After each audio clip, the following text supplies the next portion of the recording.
महेश्वरात् कृत्स्नं व्याकरणं प्रोक्तं तस्मै पाणिनये नमः।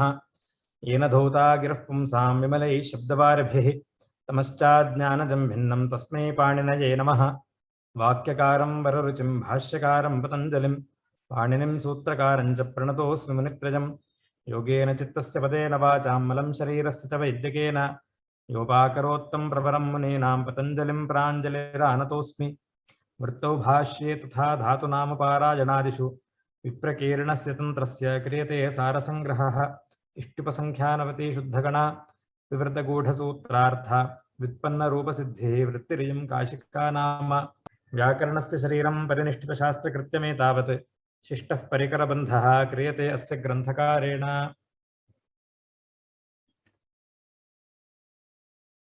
इदानीं स्थानेन्तरतमः इति सूत्रं परिसमाप्य आचार्यः उरण्डरपरः इति सूत्रं शास्ति। तत्र काचित् पृष्ठभूमिः परिशीलनीया भवति।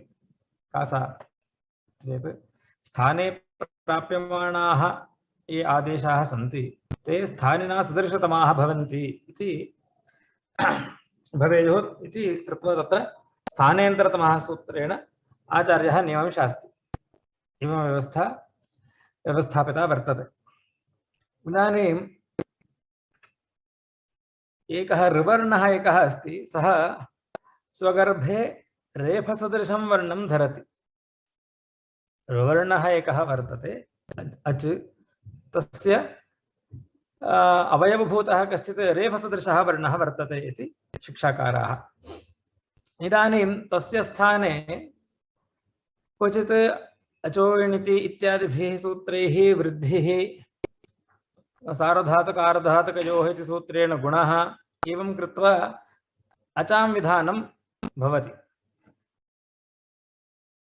क्वचिच्च ऋवर्णस्य स्थाने इको यणचि इत्यादि सूत्रैः व्यञ्जनानां विधानमपि भवति। क्वचित् अज्विधानं क्वचित् हल् विधानं ऋवर्णस्य। एवं स्थिते यत्र ये अज्विधीयन्ते, यत्र अथवा येन सूत्रेण अज्विधीयते तत्र अयं ऋकारस्य स्थाने कः स्यात् सदृशतमः? ऋकारस्य ऋकार एव सदृशतमः, एवं वा? यदि विधीयमानानां मध्ये ऋकारः नास्ति, अन्यः कश्चित् वर्तते, तर्हि तत्र का गतिः? सादृश्यं नास्ति खलु इति कश्चित् शङ्केत। तेषां कृते इदं सूत्रं। हल्षु एकः रेफः सदृशतमः विद्यते, अक्षु न कश्चित् विद्यते। व्यञ्जनानां मध्ये तावत् रेफः ऋवर्णस्य सदृशतमः, परन्तु अज्वर्णानां मध्ये सदृशतमः इति कृत्वा तावत् ऋकारस्य ऋकार एव सदृशतमः इति वक्तव्यं भवति, अथवा न कश्चित् अस्ति इति।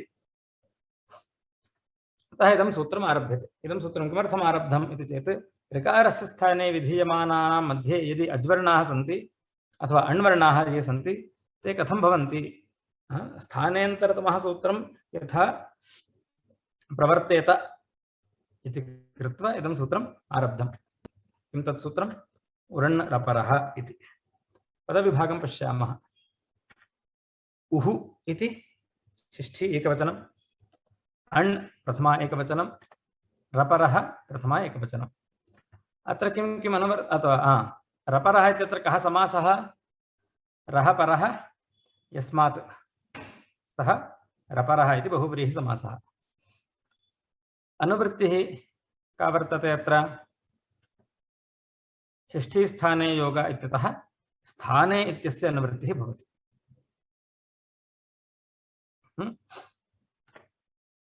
एवं स्थानेन्तरतमः इत्यतः सूत्रात् इति सूत्रात् अपि किं भवति? स्थाने इत्यस्य निवृत्तिर्भवति।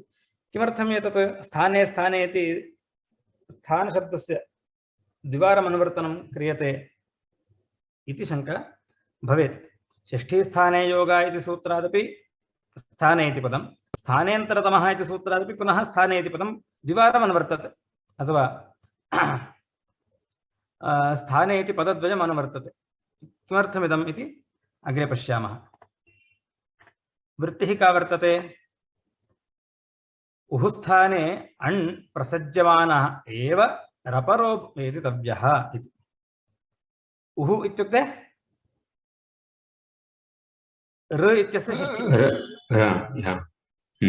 ऋकारस्य षष्ठी विभक्ति। ऋकारस्य षष्ठी ऋकारस्य स्थाने अण् प्रसज्यमानः एव रपरो वेदितव्यः इति वृत्तिः प्रदर्श्यते। अत्र उः स्थाने अण् प्रसज्यमान एव रपरो वेदितव्यः इति सूत्रार्थः वर्णितः। अत्र उः स्थाने इत्यत्र एकं स्थाने इति पदं दृश्यते खलु। द्विवारम् अनुवृत्तं। स्थाने इति पदं षष्ठीस्थाने योग इत्यतः स्थानेन्तरतमः इत्यतश्च स्थाने स्थाने इति पदद्वयम् अनुवृत्तं वर्तते। अत्र एकं स्थाने इति पदं तावत् अत्र श्रूयते, उः स्थाने इति। स्थानद्वयग्रहणस्य अनुवृत्तेः फलं दर्शयति। कथम्? उः स्थाने अण् प्रसज्यमान एव इति। अत्र एकं स्थानग्रहणम् उः स्थाने इत्यर्थलाभाय उपन्यस्तं वर्तते। द्वितीयं स्थाने इति पद स्थानग्रहणं किं करोति? द्वितीयं स्थानग्रहणं सो अण् प्रसंगे एव प्रसज्यमान अवस्थायाम् एव रपरो भवति इति रपरत्वस्य कालविधानार्थम् उपयुक्तं भवति। अत्र अण् स्थाने स्थाने रपरः इति। उः अण् स्थाने स्थाने रपरः इति एवं सूत्रार्थः खलु। द्विवारं स्थाने स्थाने इति पदं योजनीयम्।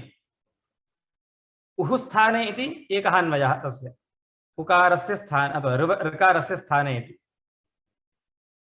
अपरः स्थानशब्दस्य कः अर्थः? द्वितीयस्य स्थाने इति पदस्य कः अर्थः इति चेत् प्रसङ्गः इति अर्थः खलु। स्थाने स्थानं नाम प्रसङ्गः। प्रसङ्गवाची स्थानशब्दः इति पूर्वं वर्णितः। प्रसङ्गे अण् उः स्थाने अण् प्रसङ्गे रपरः इत्यर्थः। उः स्थाने अण् प्रसङ्गे, प्रसङ्गे नाम प्रसज्यमान अवस्थायामेव इत्यर्थः।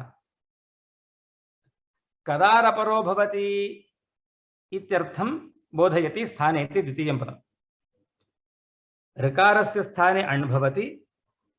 यदा अण् भवति अण् प्राप्त्यनन्तरं रपरः भवति इति वा, अथवा आदौ एव प्रसङ्गे एव रपरो भवति इति वा इति चेत् प्रसङ्गे एव रपरो भवति, आदेशादनन्तरं रपरत्वं तस्य नास्ति इति।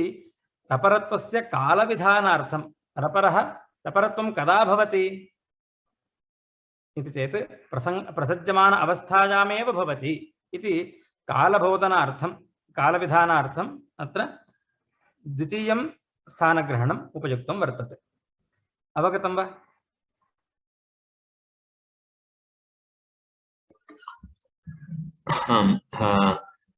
रपर का अगर वो आदेश होने के बाद रपर आएगा तो उसमें क्या डिफरेंस होगा? दोष होगा।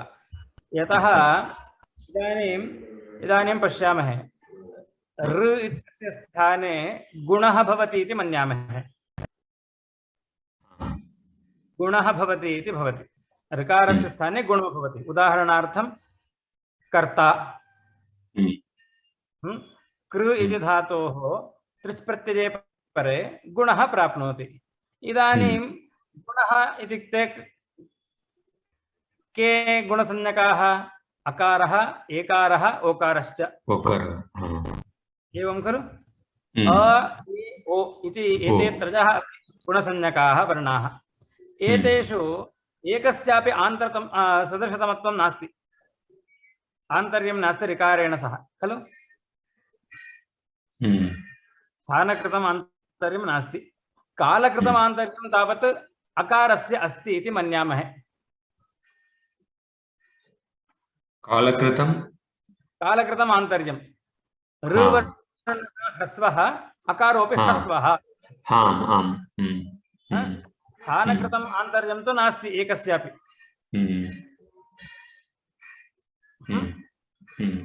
एकस्यापि स्थानकृतम् आन्तर्यं नास्ति। वृद्धिप्रसङ्गादिषु तावत् कालकृतमपि नास्ति।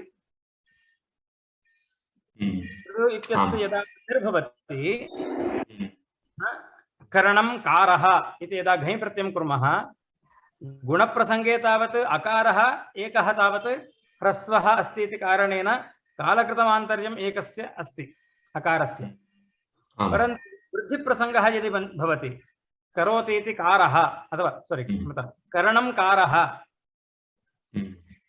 अथवा कुम्भकारः इत्यादिषु अण् प्रत्यये परे कृ धातोः वृद्धिः प्राप्नोति, अचोयिणिति इति। वृद्धिसंज्ञकाः के? आ ऐ औ। कालकृतमपि आन्तर्यं नास्ति, अथवा क्षम्यतां प्रमाणकृतम् आन्तर्यमपि नास्ति, एवं स्थानकृतम् आन्तर्यमपि नास्ति एकस्यापि। आ ऐ औ इति एवं वा? इदानीम् एकस्यापि आन्तर्यं सदृशतमत्वं नास्ति इति कारणेन पर्यायेण सर्वे भवन्ति खलु? वृद्धि विधीयते। वृद्धिर्भवति इत्युक्ते आकारः अथवा ऐकारः अथवा औकारः भवति। इदानीम् एकस्यापि स्थानेन्तरतमः इति सूत्रसञ्चारस्य कृते कोऽपि तत्र सदृशतमत्वं नास्ति, सादृश्यं नास्ति इति कारणेन सर्वेषाम् आकार ऐकार औकाराणां पर्यायेण प्रसङ्गः भवति। एवं वा? पर्यायेण सर्वेषाम् आदेशः भवति। कृ इति धातोः एकवारम् आकारः, एकवारम् ऐकारः, एकवारम् औकारश्च। एवम् आदेशे जाते अनन्तरम् उरण्ड्रपरः। येषु विधीयमानेषु आदेशेषु अण् कः? आकारः अण् खलु?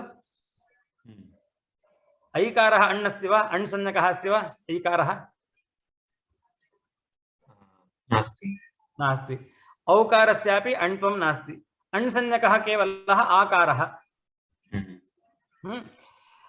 तदा अण् आकारः अण् अस्ति इति कारणेन आदेशादनन्तरं यदि रपरत्वं भवति तदा दोषः कः इति चेत् यदा आकारः तदा एव रपरत्वं। यदा पर्यायेण सर्वे आदेशाः भवन्ति इति कृत्वा ऐकारोऽपि भवति औकारोऽपि भवति, तद्वारणं कथं स्यात्?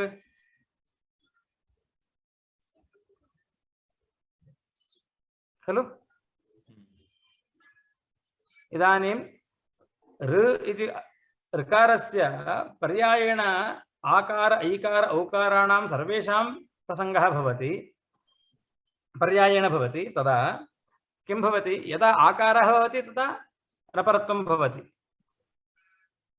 ऐकारः यदा भवति अण् नास्ति इति कारणेन उरण्ड्रपरः इति सूत्रं न सञ्चरति तत्र। औकारादेशे कर्तव्येपि न सञ्चरति। एवं च ऋकारस्य यदा आकारः तदा रपरत्वं, ऋकारस्य यदा ऐकारः तदा न रपरत्वम्, औकारे च न रपरत्वम् इति कृत्वा ऋकारस्य इष्टं रूपम् एकं सम्पद्यते, अनिष्टद्वयं स्यात्। अतः किं करोति सूत्रकारः इति चेत् एकवारं पुनः स्थाने इति पदम् अनुवर्तयति। स्थानशब्दस्य कः अर्थः? प्रसङ्गः इत्यर्थः। प्रसङ्गे, स्थाने प्रसङ्गे एव। ऋवर्णस्य स्थाने अण् प्रसङ्गे एव, अण् प्रसङ्गे एव नाम अण् प्रसज्यमान अवस्थायाम् एव रपरो भवति। इदानीं वृद्धिर्विधीयते इति वाक्यार्थः भवति। ऋकारस्य वृद्धिर्भवति अचोयिणिति इति। तदा एव किं भवति? आकार ऐकार औकाराणां मध्ये यः अण् अस्ति सः रपरो भवति। आर् ऐ औ इति स्थितिः। इदानीं स्थानेन्तरतमः इति सूत्रं गच्छति। तत्र पश्यति, अत्र स्थानकृतम् आन्तर्यम् अस्ति वा इति चेत् अस्ति। कदा? आर् इति जाते, रपरत्वे जाते आकारः किमस्ति? इदानीं स्थान साम्यं वहति ऋकारेण सह, अतः तस्य आदेशो भवति, ऐकार औकारयोः त्यागः भवति। अवगतं वा?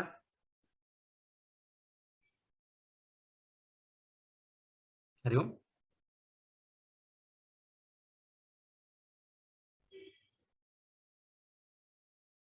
हरि ओम्, श्रूयते वा? हाँ, ये लास्ट पॉइंट मुझे हाँ, फुल्ली क्लियर नहीं हुआ एक्चुअली। अब ऋकार को वृद्धि कही गई है, अचोइणिति। अब वृद्धि का मतलब क्या हुआ? आ, आई, औ। हाँ। इन तीनों की प्राप्ति में यदि ये सूत्र पुरंडरपराः सूत्र आदेश के होने के पश्चात रपर करेगा, आ, आई, औ इनके आदेश हो गए, उसके बाद रपर करेगा, ऐसा यदि सूत्रार्थ होगा तो क्या हानि है? तो हानि ये है कि ऋकार के स्थान में जो वृद्धि के प्रसंग होंगे आ, आई, औ, ये तीनों जो है स्थानांतरतमः सूत्र के विषय के बाहर है, क्योंकि न स्थानकृत आंतर्य है इनमें, न प्रमाणकृत आंतर्य है। प्रमाण जो इनका जो ह्रस्व मात्रा है ऋकार का, वो सारे आदेश जो हैं वो सारे ही दीर्घ हैं। तो प्रमाणतः आंतर्यम नास्ति, नापि स्थानकृतम आंतर्यम विद्यते। एवं स्थिते ऐसा हो तो क्या होगा? स्थानांतरतमः सूत्र का कोई विषय नहीं है, परंतु विधान तो किया जा रहा है वृद्धि का। तो क्या करेंगे? पर्याय से सभी का आदेश कर देंगे। एक बार ऋ के स्थान में आकार होगा, एक बार ऋ के स्थान में ऐकार होने लगेगा, एक बार ऋ के स्थान में औकार होने लगेंगे पर्याय से। एक बार का, एक बार कई, एक बार कौ होने लगेंगे कृ का। कृ धातु के स्थान में तो का, कई, कौ ऐसे रूप होने लगेंगे जो इष्ट नहीं हो जाएगा। उसके बाद अगर ये सूत्र संचार करेगा तो ये दिखेगा क्या? पुरंडरपराः सूत्र जो आदेश हुए हैं आ, आई, औ, इनमें अण् कौन सा है? अण् वर्ण कौन सा है? तो पता लगा कि आकार जो है वो अण् है, तो ये जाकर उसको रपर करेगा। परंतु ये रपर करने से पहले उस सूत्र का, यानी अचोइणिति जो सूत्र है उसमें क्योंकि स्थानांतरतमः सूत्र का संचार हुआ नहीं है, पर्याय से ऐकार का ओकार का विधान हो जाने के कारण अनिष्ट रूप का जो वारण जो है वो हो नहीं सकेगा। अब कारः रूप बन जाएगा, परंतु कई और कौ जो अनिष्ट रूप बन चुके हैं उसका वारण तो हो नहीं पाएगा, है ना? तो हमें पुरंडरपराः सूत्र कब प्रवृत्त होना है? इसको पुरंडरपराः सूत्र तब प्रवृत्त होना है जब अण् के स्थान ऋकार के स्थान में जब अण् का प्रसंग करेंगे, अण् का प्रसंग होगा, आदेश का विधान होगा, उसी समय विधान करते वक्त ही इसका पुरंडरपराः सूत्र का संचार चाहिए हमें। यानी स्थानांतरतमः सूत्र की प्रवृत्ति से पूर्व ही पुरंडरपराः सूत्र की प्रवृत्ति चाहिए हमें। तो ये कब संभव होगा? किसी सूत्र के द्वारा ऋकार के स्थान में कुछ विधान किया जा रहा है, आदेश ये शब्द सुनते ही स्थानांतरतमः दौड़ पड़ता है, उससे पहले पुरंडरपराः सूत्र को जाना है, पहुंचना है वहां पर। स्थानांतरतमः सूत्र पहुंचने से पहले पुरंडरपराः सूत्र पहुंच जाए तो स्थानांतरतमः सूत्र की जो काम है वो आसान हो जाएगा। अच्छा, वो कब होगा?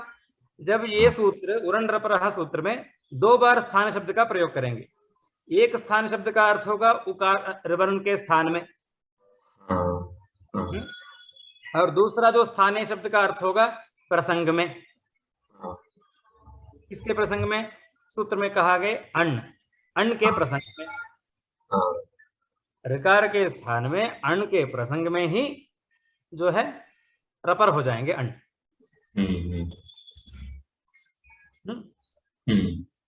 तो अब प्रसंग है किसका? आ, आई, औ का, वृद्धि का। तब इनमें से अण् कौन सा है? आकार।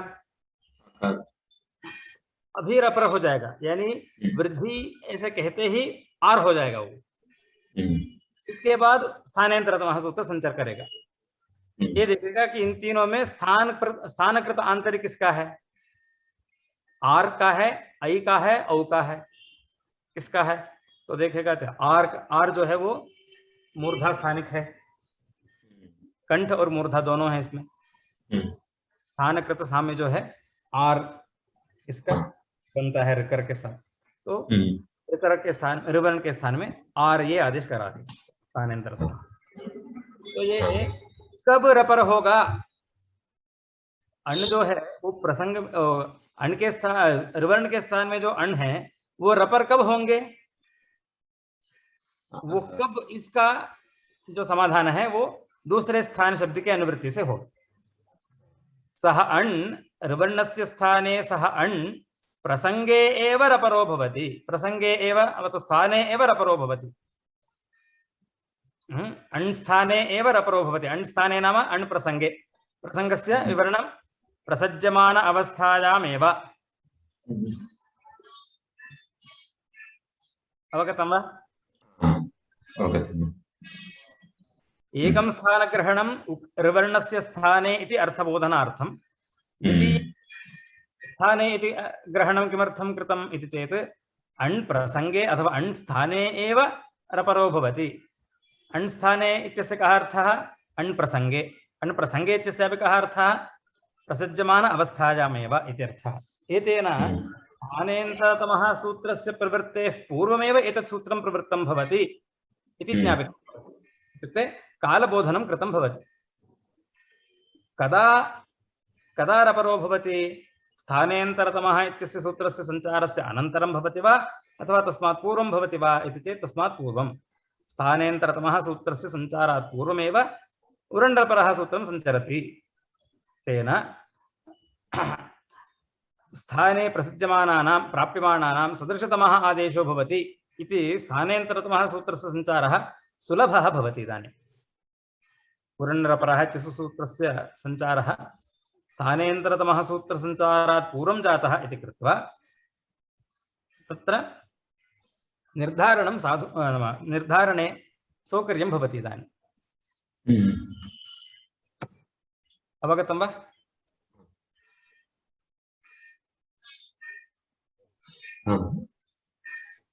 इदानीम् उदाहरणानि पश्यामः। कर्ता हर्ता इति। इदानीं कृ प्लस् त्रिच्, कृ इति धातोः नुल् त्रिचो इति त्रिच् प्रत्ययः, सार्वधातुकारधातुकयोः इति गुणः प्राप्तः। प्राप्यमाणानां गुणसंज्ञकानाम् अकारः अण् इति उरण्डरपरः इति परिभाषया अर् इति रपरः सम्पद्यते। अकारः इदानीम् अर् इति रपरः सम्पद्यते। येषु गुणसंज्ञकेषु अकारः एकः अण् अस्ति खलु। गुणसंज्ञकाः अ ए ओ इति त्रयः, तेषु अकारः अण् अस्ति, अतः सः रपरो भवति उरण्डरपरः इति। प्राप्यमाणानां गुणसंज्ञकानां मध्ये अकारः अण् अस्ति इति कारणेन उरण्डरपरः इति परिभाषया सः अकारः अर् इति रपरः सम्पद्यते। तेन इदानीं तस्मिंश्च सति स्थानेन्तरतमः इति अर् गुणसंज्ञकः आदिष्टो भवति। अर् इति गुणसंज्ञकः अकारः आदिष्टो भवति। कर् त्रिच् कर्ता एवं हर्ता। हृ त्रिच् तस्य गुणः, हर् त्रिच् हर्ता इति रूपम्। अवगतं वा?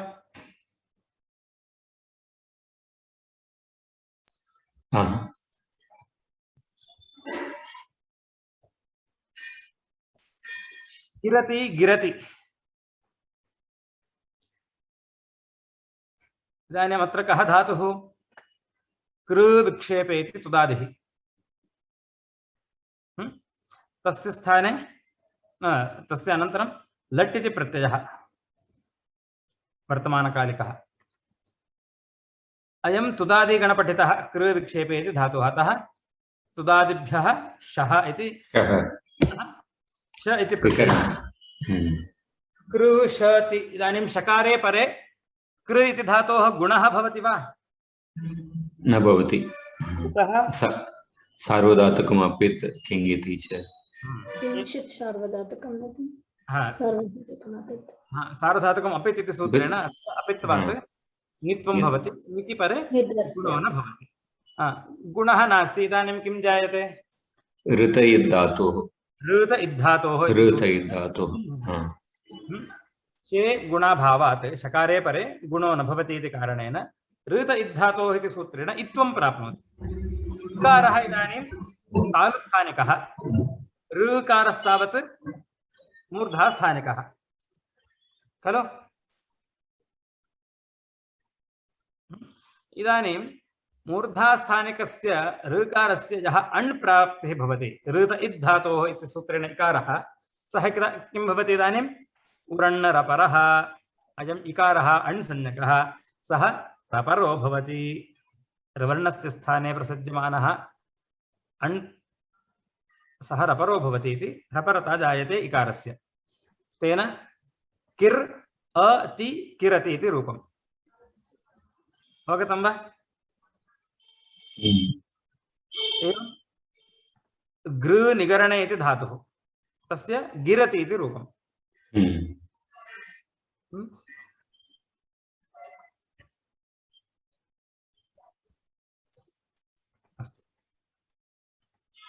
द्वैमातुरः त्रैमातुरः इति अपरम् उदाहरणम्। अत्र द्वयोः मात्रोः अपत्यं, तिसृणां मातॄणाम् अपत्यं, द्वयोः मात्रोः अपत्यं द्वैमातुरः, तिसृणां मातॄणाम् अपत्यं त्रैमातुरः।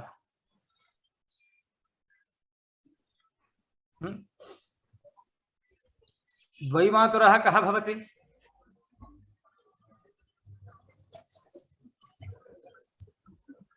गणपतिः वा?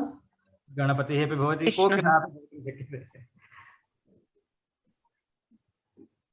कोकिलः अपि द्वैमातुरः खलु। कथं गणपतिः महोदय? गणपतिः कथं न, गणपतिः न भवति, गणपतिः न भवति। कुत्रापि पठितवती गणपतिः द्वैमातुरः इति। द्वैमातुरः इति वा? न स्मर्यते, सम्यक् न स्मर्यते। अत्र तत्र षण्मुखस्य सा संज्ञा वर्तते, षाण्मातुरः इति। षाण्मातुरः इति तस्य नाम वर्तते। द्वैमातुरः इति अथवा प्रायेण मातृत्वं नास्ति, सः अस्ति अपि। गजः अपि स्त्री, पार्वतीः अपि माता, गजः अपि माता इति। एवं स्यात्, एवं स्यात्। एवं द्वयोः मात्रोः अपत्यं, तिसृणां मातॄणाम् अपत्यमिति त्रैमातुरः द्वैमातुरः इति रूपम्। इदानीम् अत्र कोकिलः कथं द्वैमातुरः अस्ति? यतः अण्डस्य कोकिलस्य पोषणं सर्वं काकः करोति खलु।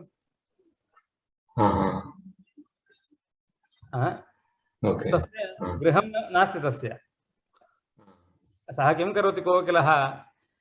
काकस्य यानि अण्डानि भवन्ति तन्मध्ये अण्डनिवेशनं कृत्वा गच्छति। काकः तावत् पोषणं करोति।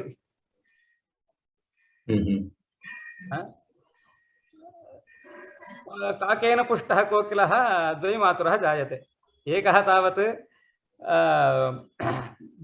जन्मदाता इति कृत्वा, जन्मदात्री एका कोकिला, पोषणं कृतवती इति कृत्वा काकः। एवं द्विमातृ त्रिमातृ इति पदम्। एतत् पदद्वयं कथं सिद्ध्यति? मातृत्संख्या संभद्रपूर्वायाः इति संख्यापूर्वायाः तत्र तद्धितार्थे कर्मधारे समासः खलु। द्वयोः मात्रोः अपत्यम् इत्यस्मिन् अर्थे द्विमातृ इति पदं तद्धितार्थोत्तरपदसमाहारे च इति सूत्रेण तत्र समासः भवति। तद्धितार्थः कः इति चेत् अपत्यम् इति तद्धितार्थः। तद्धितः कः इति चेत् मातुः उत्संख्या संभद्रपूर्वायाः इति संख्यापूर्वायाः मातुः उकारादेशः अण् प्रत्ययश्च। अत्र मातुः उत् मातृशब्दस्य उकारादेशो भवति कदा? संख्यापूर्वायाः संपूर्वायाः भद्रपूर्वायाः इति। अवगतं वा? यदा मातृशब्दः संख्यापूर्वो भवति, संख्यापूर्वको भवति, अस्ति वा एवं तत्र? द्विमातृ त्रिमातृ इत्यत्र मातृशब्दस्य पूर्वं किमस्ति? संख्यावाचकं पदं खलु। तादृशस्य मातृशब्दस्य यस्मात् पूर्वः संख्यापदं वर्तते, यस्मात् पूर्वं संख्यापदं वर्तते, तादृशस्य मातृशब्दस्य किं भवति? उकारादेशो भवति। अण् प्रत्ययश्च भवति अपत्यार्थे। मातुरुत्संख्या संभद्रपूर्वायाः इति सूत्रेण अण् प्रत्ययः भवति अपत्यार्थे, एवं मातृशब्दस्य ऋकारस्य उकारादेशो भवति इति सूत्रार्थः। मातुः उत् संख्या संभद्रपूर्वायाः इति। एवं च अण् प्रत्ययः प्राप्नोति, एवं ऋकारस्य उकारादेशः भवति। उकारादेशः कः? उकारः अण्, सः प्रसज्यमानः एव किं भवति? प्रसज्यमान एव रपरो भवति। उर् इति आदेशः भवति। मातुर् उरण् रपरः इति रपरत्वं। तद्धितेषु अचामादेः इति अण् प्रत्यये परे द्वि इत्यस्य वृद्धिः द्वै मातुर् अ इति स्थितिः। द्विशब्दस्य वृद्धिर्भवति तद्धितेषु अचामादेः, एवं तस्य वृद्धिर्भवति इति कृत्वा उकारः ऐकारेण परिवर्त्यते। द्वै मातृ अण्, अस्य ऋकारस्य उकारादेशः उरण् रपरः इति रपरत्वं। द्वैमातुर् अ त्रैमातुर् अ, द्वैमातुरः त्रैमातुरः इति रूपम्। ओ द्वैमातुरः इति जातं, क्षम्यतां, तत्र द्वैमातुरः इति स्यात्। अवगतं वा? अत्र सर्वत्र आदौ तावत् कर्ता हर्ता इत्यत्र अकारस्य उदाहरणं प्रदर्शितं। किरति किरति इति इकारस्य, द्वैमातुरः इति उकारस्य। अ इ उ एते सर्वेपि रपराः जायन्ते। अकारोपि रपरः, इकारोपि रपरः भवति, उकारोपि रपरः भवति। त्रैमातुरस्य उदाहरणं किम्? त्रैमातुर, त्रैमातुः, सॉरी त्रिमातृ इति पदम्। उसका एग्जाम्पल वा? द्वैमातुरः कोकिलः, त्रैमातुरः द्रष्टव्यः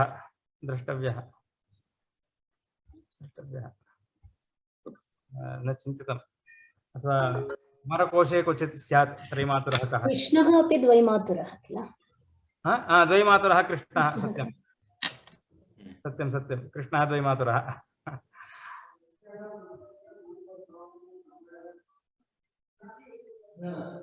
त्रैमातुरः कश्चित् स्यात्। द्विगुणितं त्रैमातुरः सुब्रह्मण्यः, लक्ष्मणः महोदय। लक्ष्मणः वा? कथं लक्ष्मणः? न, कोशे लक्ष्मणः इति अस्ति। लक्ष्मणः इति दत्तं वा? आम् आम्। ओहो,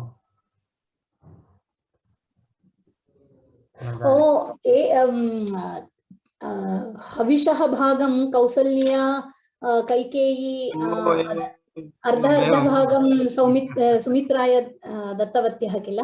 सत्यं सत्यं सत्यं सत्यं, अतः प्रायः स्यादेव, एवं स्यात्। कौसल्यायाः भागः कैकेय्याश्च भागः सुमित्रायै दत्तः इति कृत्वा सुमित्रायाः अपत्यम् अयं लक्ष्मणः त्रैमातुरः। एवम् एवम् एवम् एवं स्यात्। त्रैमातुरः लक्ष्मणः, द्वैमातुरः कृष्णः।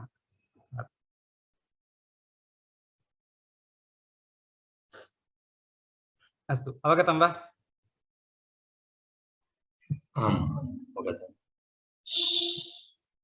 इदानीम् अस्मिन् सूत्रे यदि उः इति नास्ति, केवलम् अण् रपरः इति उच्यते।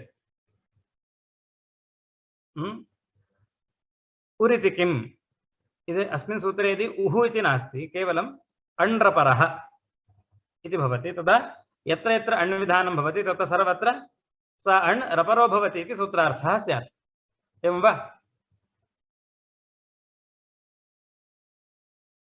आदेशेषु ये अण् भवन्ति ते सर्वे अणः किं भवन्ति? रपराः भवन्ति इति सूत्रार्थः स्यात्। तदा खेयं गेयम् इत्यादिषु दोषः स्यात्। अत्र कथं खननम् अर्हति इति खेयम्,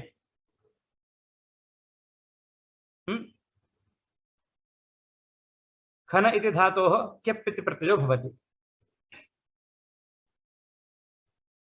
खन इति धातोः क्यप् प्रत्यये कृते ईचखनः इति सूत्रम्।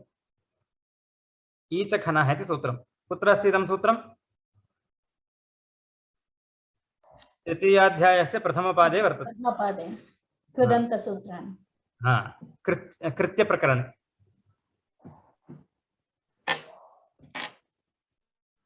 कृत्यप्रकरणे प्रायेण शतादूर्ध्वम्।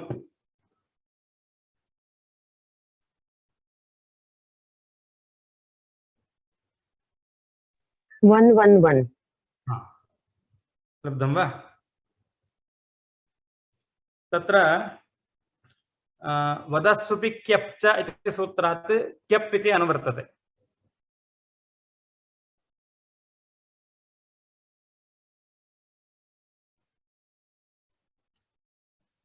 वदः सुपि क्यप् च लब्धं वा? वदः सुपि क्यप् च? आं महोदय, लब्धम्। तस्मात् सूत्रात् क्यप् इति पदम् अनुवर्तते। ईच खनः, खन इति धातोः क्यप् इति प्रत्ययो भवति। खनः ईकारादेशश्च भवति। अवगतं वा? इदानीम् उः इति नास्ति, अण् रपरः इति सूत्रम्। उः इति पदं नास्ति, अण् रपरः इति सूत्रम्। यः अण् भवति सः आदेशस्थानिकः अथवा आदेशभूतः यः अण् अस्ति सः रपरः जायते इति सूत्रार्थः स्यात्। कस्य स्थाने विधीयमानः अण् इति तत्र विवेचनं नास्ति। यस्य कस्यापि वा स्थाने यदि अण् विधीयते सः अण् रपरो जायते इति सूत्रार्थः भवति। इदानीं खनः ईकारादेशः विधीयते। खनः कस्य स्थाने? खनः अण् विधीयमानः, खनः ईकारः विधीयमानः कुत्र भवति? अलोन्त्यस्य इति नकारस्य स्थाने प्राप्नोति। एवं वा? खन् इति धातुः भवति, ईकारश्च अन्तादेशो भवति इति। ईकारः अन्ते भवति इत्युक्ते नकारस्य स्थाने ईकारादेशः भवति। अयम् ईकारः अण् अस्ति वा? आम्। स इदानीं रपरो भवति। अरे नकारस्य स्थाने विधीयमानः अपि अण् रपरो भवति वा इति चेत् आं भवति। कुतः? यतः अस्मिन् सूत्रे उः इति नास्ति। अतः सूत्रकारः किं करोति? उः इति शास्ति। इत्युक्ते ऋकारस्य स्थाने अण् विधीयमानः रपरः भवति, अन्यस्य स्थाने विधीयमानः अण् यथा विहितः तथैव तिष्ठति इत्यर्थः। एवं च नकारस्य स्थाने इकारादेशः। इकारे कृते ख ई य इति अस्ति। अकार इकारयोः ख इत्यत्र अकारः वर्तते, तस्य ईकारेण सह गुणादेशः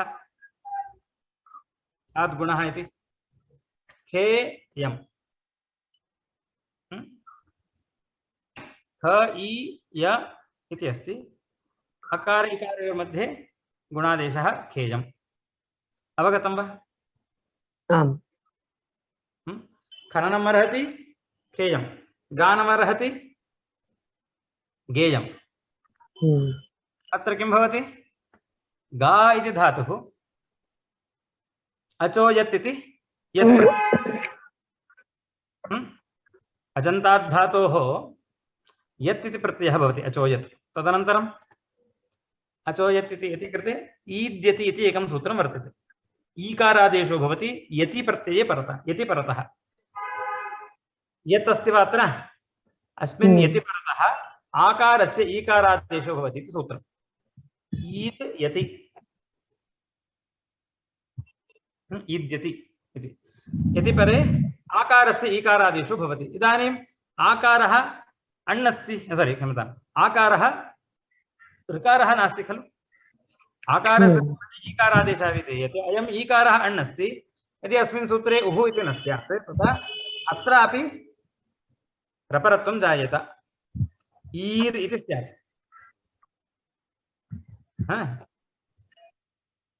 अवगतं वा? आम्।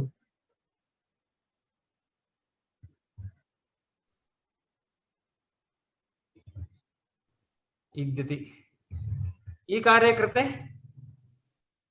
तस्य किं जायते? गा इत्यस्य गीयम् इति अस्ति। तदनन्तरं गेयं कथं भवति? गुणः वा? गुणः भवति। साधु साधु साधु साधु गुणो भवति। तदनन्तरं गेयम् इति रूपम्। गा इति अवस्थायां न भवति। गा इति अवस्थायां गुणस्य प्राप्तिः नास्ति। अतः तस्य ईकारादेशः क्रियते।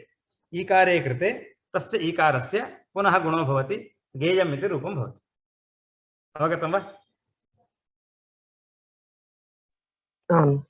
आम्, अवगतम् अवगतम्। तत्र यद्यपि अयम् ईकारः विधीयते सः अण् संज्ञकः अपि अस्ति, परं सः रपरः न जायते। कुतः?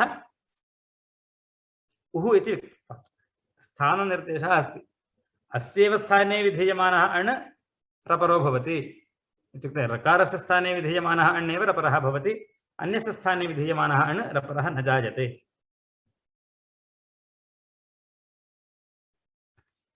गेयम् अण् ग्रहणं कृ ऋकारस्य स्थाने अण् प्रसज्यमानावस्थायामेव रपरो भवति इति सूत्रार्थः वर्णितः। यदि सूत्रे उः रपरः इति सूत्रम्, उः अण् रपरः इति अण् नास्ति इति मन्यामहे, तदा किं भवति? होतृ प्लस् ऋकारः किं जायते अत्र? सवर्णदीर्घः। अत्र ऋकारस्य स्थाने कः विधीयते? दीर्घः विधीयते खलु। स दीर्घोऽपि रपरः स्यात् खलु। होतार्कारः इति। होतार्कारः इति, होतृकारः वा किमपि स्यात्। अतः अण् ग्रहणं कृतं। तेन सौधातकिः इति एकम् उदाहरणं दर्श्यते। सौधातकिः अत्र किं भवति? सुधातुः अपत्यं सौधातकिः। सुधातृ इति पदं, सुधातृ इति पदं, तस्य अपत्यं सौधातकिः इति रूपम्। अत्र किमस्ति? सुधातृ प्लस् इ इति अपत्यार्थे प्रत्ययः। सुधातुरकञ्च इति सूत्रं, सुधातुरकञ्च इति। तेन सूत्रेण अपत्यार्थे इ प्रत्ययः भवति। सुधात शब्दस्य अकङ् इति आदेशोऽपि भवति। अकङ् इति आदेशः, अकङ् अस्ति खलु, अकङ् अस्ति, अतः सः किं भवति? अन्त्यस्य स्थाने भवति, इत्युक्ते ऋकारस्य स्थाने भवति। ऋकारस्य स्थाने प्रसज्यमानः अयम् अकादेशः अयम् अण् अस्ति वा? कथम् अण् नास्ति, अण् नास्ति, नास्ति। अण् समुदाय अण् वर्णः अपि अस्ति, अनण् वर्णोऽपि अस्ति ककारः खलु। अतः समुदायस्य अण् संज्ञा नास्ति। एवं वा? अकङ् इति आदेशस्य अण् संज्ञा नास्ति। अतः स्थाने यद्यपि अत्र आदेशः जायते, परं सः अण् संज्ञकः नास्ति। अतः किं न भवति? रपरः न जायते। सुधात् अक् सुधातक् इति भवति। ङित्वात् अकङ् अन्त्यस्य स्यात्। अयमादेशः यद्यपि ऋकारस्य तथापि रपरता समुदायस्य यद्यपि ऋकारस्य तथापि न रपरता क्षम्यताम् अत्र नकारः परित्यक्तः समुदायस्य अनन्तत्वात् सुधात् अक् इ इति अस्ति इ प्रत्ययः अयम् इ प्रत्ययः ङित् अस्ति अतः आदेः अचः वृद्धिर्भवति सौधात् अक् इ सौधातकी इति रूपं तद्धितेष्वचामादेः इति वृद्धिः सौधातकिः अवगतं वा अवगतं वा अवगतं होतॄणां वो उदाहरण होतृ होतृ प्लस ऋकारः होतृ होतृ इति अस्ति ऋकारः अच्छा अनयोर्मध्ये सवर्णदीर्घः प्राप्नोति खलु आम् होतृ प्लस ऋकारः अत्र उरण्रपरः इत्यस्मिन् सूत्रे अण् इति पदं नास्ति मन्यामहे एवम् उः रपरः ऋकारस्य स्थाने विधीयमानः आदेशः रपरो भवति इति सूत्रार्थः इति मन्यामहे इदानीं होतृ ऋकारः अनयोर्मध्ये एकः दीर्घः आदेशः जायते खलु अयं ऋकारस्य स्थाने विधीयमानः दीर्घः सः इदानीं किं स्यात् रपरः किम् इष्यते पर ये जो दीर्घ है वो दीर्घ ऋकार है वो दीर्घ ऋकार वो अण के अंदर ही होगा ना अण् नहीं है ना अच्छा अण नहीं है ओके अ ई उ इतने ही अण् है हाँ हाँ हाँ हाँ अकार इकार उकार ये तीनों ही अण् है तो अण् में नहीं आता है तो ऋकार के स्थान में न केवल अण् अपितु दूसरे भी वर्ण आदेश होते हैं तो इन्होंने एक उदाहरण ऐसे प्रदर्शन कर दिया कि ये अण् का लवलेश भी नहीं है अकंग ये समुदाय का आदेश कर दिया यहाँ पर वह जो समुदाय जो अण् नहीं है वो भी रपर नहीं होगा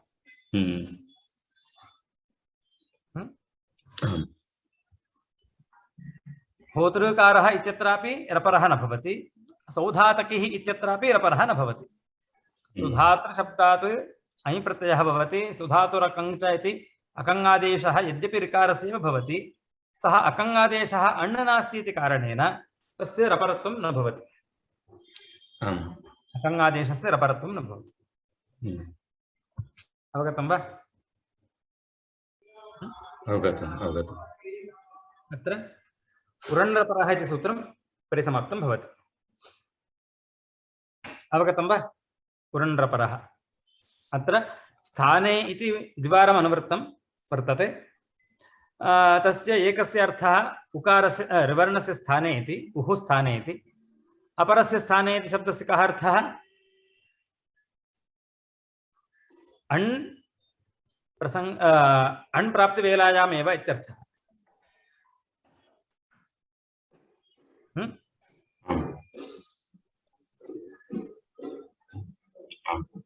प्रसज्यमान एव इति द्विवारं स्थानशब्दस्य अनुवृत्तेः फलं तत् दृष्टम् अस्माभिः अस्तु इदानीं उरण्रपरः अलोन्त्यस्य प्रसिद्धं सूत्रं किं शास्ति इदं सूत्रम् अलः षष्ठी एकवचनं वा सत्यम् अलः तदनन्तरम् अन्त्यस्य पुनः षष्ठीविभक्तिः एकवचनम् अनुवृत्तिः किं किमस्ति षष्ठीस्थाने योग इत्यस्य अनुवृत्तिर्वर्तते पश्यामः सूत्रार्थः कः षष्ठीनिर्दिष्टस्य य उच्यते आदेशः सः अन्त्यस्य अलः स्थाने वेदितव्यः षष्ठीनिर्दिष्टस्य यः उच्यते आदेशः सः अन्त्यस्य अलः स्थाने वेदितव्यः अलः अन्त्यस्य इति सूत्रस्य अर्थः अलोन्त्यस्य इति सूत्रस्य अर्थः अवगतं वा अत्र अन्त्यस्य इति पदम् अलः इत्यस्य विशेषणम् अन्त्यस्य अलः इति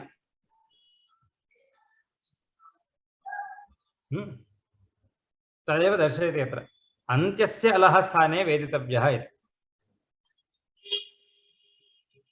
अवगतं वा?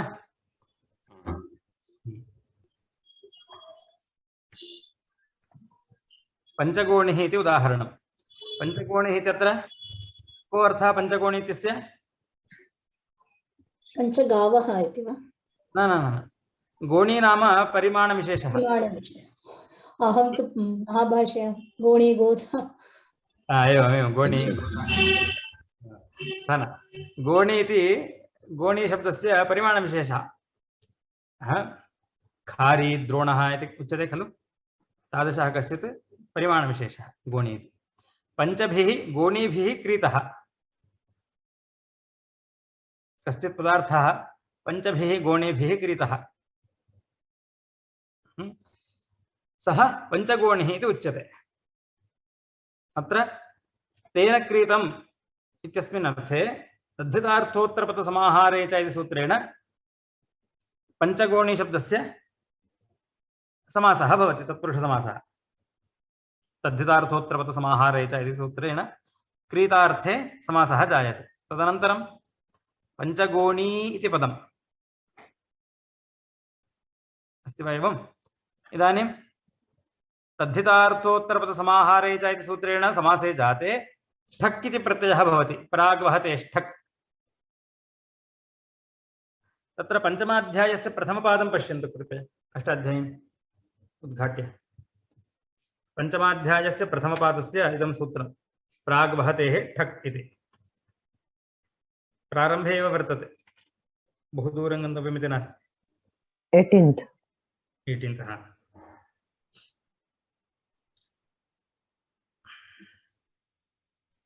प्राग्वहते ठक् तेन दीप्यति खलु,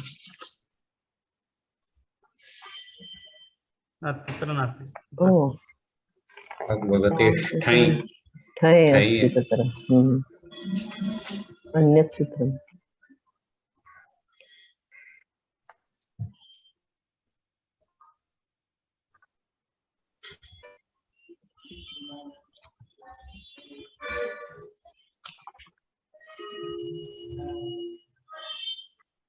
प्राग्वहते ठक् तेन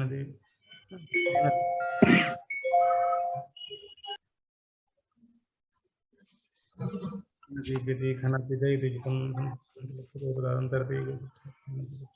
अत्र चतुर्थाध्यायस्य क्षम्यतां चतुर्थाध्यायस्य चतुर्थपादस्य आदिमं सूत्रं क्षम्यतां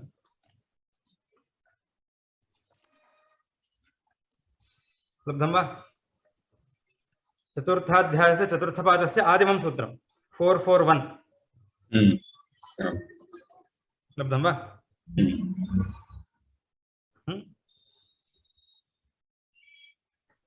तत्र वहति तद्वहति भाराद् वंशादिभ्यः इति सूत्रमेकं वर्तते। तत्र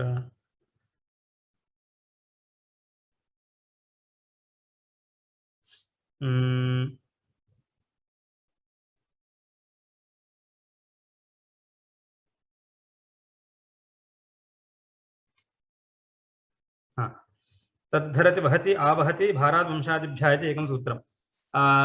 पञ्चमाध्यायस्य प्रथमपादस्य 49तमं सूत्रमेकं वर्तते।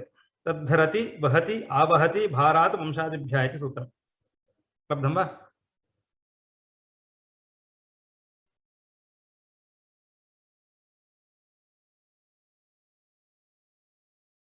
पञ्चमाध्यायस्य प्रथमपादस्य 49तमं सूत्रं तद्धरति वहत्या वहति भाराद् वंशादिभ्यः।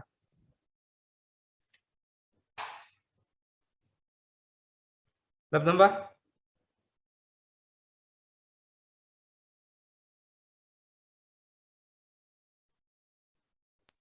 In my book it is 50th.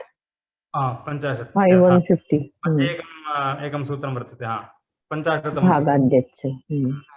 तत्र वहति शब्दात् पूर्वं प्राग् वहतेः किं भवति? ठक् इति प्रत्ययो भवति इति वक्तव्यम्।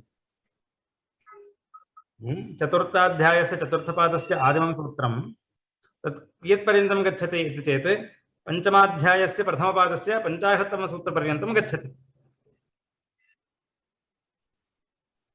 तत्र प्राग् वहतेः वहति शब्दात् पूर्वं पूर्वं किं भवति ठक् इति प्रत्ययः भवति इति वक्तव्यम्।